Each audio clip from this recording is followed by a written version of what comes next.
Assalamualaikum warahmatullahi wabarakatuh.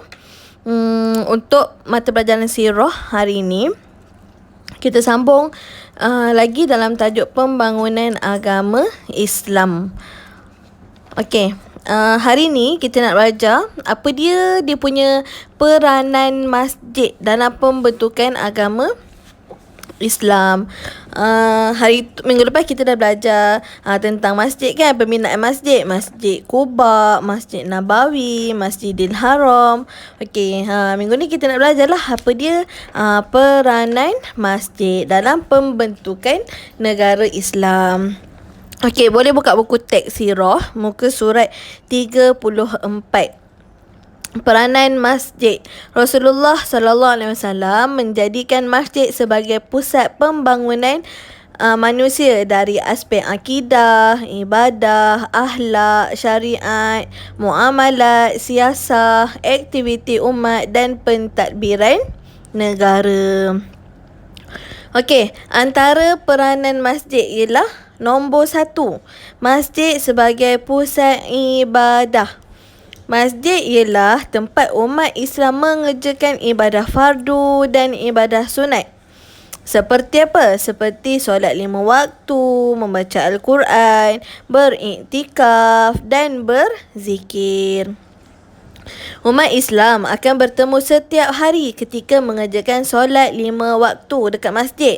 Pada setiap minggu, umat Islam akan berjumpa untuk menunaikan solat fardu Jumaat. Demikian juga, umat Islam akan berkumpul setahun sekali bagi menunaikan solat Hari Raya Aidilfitri dan Aidil Adha. Peranan masjid yang kedua. Masjid adalah sebagai pusat kemasyarakatan. Pada zaman Rasulullah sallallahu alaihi wasallam, umat Islam berkumpul dekat masjid.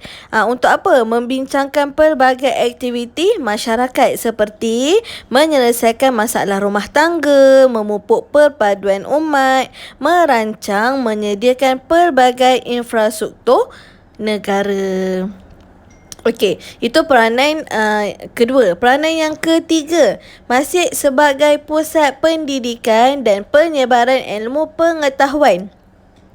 Masjid juga berfungsi sebagai tempat menyebarkan ilmu pengetahuan kepada orang ramai, sama ada ilmu duniawi atau akhirat. Rasulullah sallallahu alaihi wasallam pernah menerima wahyu ketika berada di dalam masjid.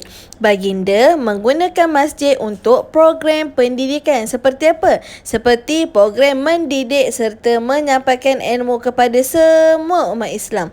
Membenarkan umat Islam yang ingin menuntut ilmu tinggal dekat dalam masjid.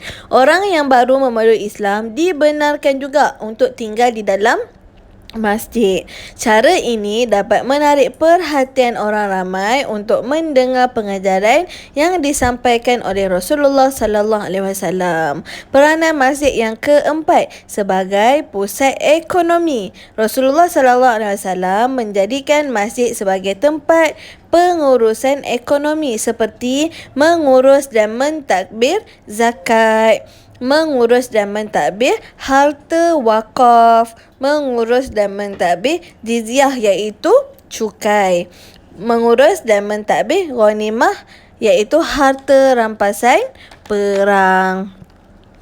Semua pendapatan ini digunakan untuk memajukan negara Islam dalam bidang berikut, iaitu dalam bidang pendidikan, dalam bidang perjuangan ataupun jihad, dalam bidang kebajikan dan kemasyarakatan.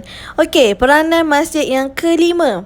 Apa lagi yang boleh buat dekat masjid ni? Masjid sebagai pusat politik. Rasulullah sallallahu alaihi wasallam dan para sahabat menjadikan masjid sebagai tempat bermesyuarat mengenai perkara-perkara yang berkaitan dengan masyarakat dan negara seperti nombor 1, merancang strategi peperangan, menerima kunjungan diplomatik dan daripada negara Islam ataupun bukan Islam.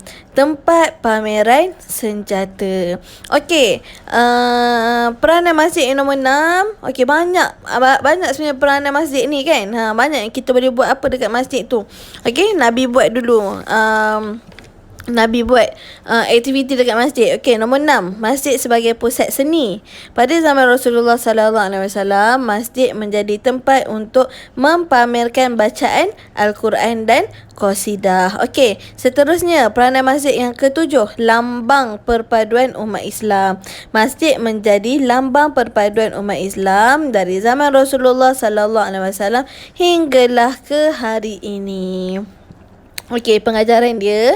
Nombor 1, kekuatan umat Islam bergantung kepada kekuatan ukhuwah yang diasaskan di masjid.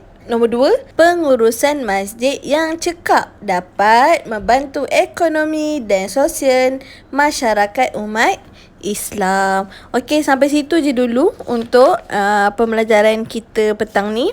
Nanti kita sambung dalam pentadbiran. Okey, bahagian pentadbiran. Okey, terima kasih.